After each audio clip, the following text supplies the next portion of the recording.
Welcome to Web Handling. My name is Dave Roysum. I'm excited to continue a new mini-series on human factors in web handling. In this clip, we look at the modern I/O that will be composed of a monitor, if not also a keyboard.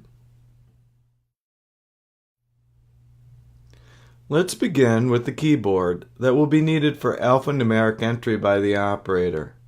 The options include separate physical keyboard or a virtual keyboard on a monitor. The physical keyboard begins with some serious disadvantages related to reliability. Any such device will need to be industrially hardened, perhaps including a membrane cover if that cover does not interfere with touch sensitivity. The physical keyboard will also need to be easily replaced, and you will need to keep spares in the plant stores. The virtual keyboard, whether permanent or pop-up, has several advantages and a few disadvantages that we will get to shortly. Before we can make any useful recommendations, we need to understand our customer, the operator.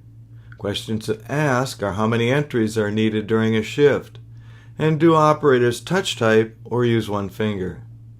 Presuming a lot of data entry is needed and that the operators prefer touch typing may not give you the best answers. We need to look beyond preconceptions to ask a question: is touch typing faster or more accurate? This has been studied many times, and the conclusion may surprise you. That is, for casual typing, one finger, or two thumbs, is as fast and accurate. Only for very high volume entry, such as writing, is this simple method a handicap. Thus, it appears that virtual keyboards have many notable advantages. Still, if not done well, the virtual keyboard can become troublesome. The inputs need to be responsive and reliable. If you are in doubt, just do a time study of a new and experienced user to see if there are any avoidable struggles. Just as with chairs, monitors have not been well studied in web handling machinery. Just as with chairs, we will need to borrow the best practices from other areas where more attention has been paid.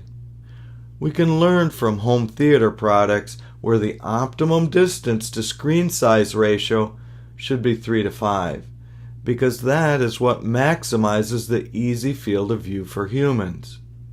We can learn from PowerPoint presentations that the font sizes should be 1/10 to 1/20 of the screen height for readability.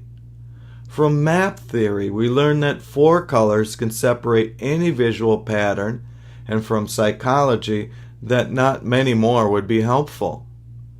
From photography, we learn that glare and scratch-resistant coatings are far better than covers.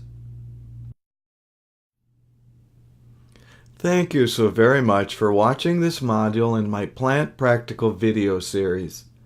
Stay tuned for the next clip where we will illustrate examples of good and bad control layout by practicing with everyday items, faucets, and clocks.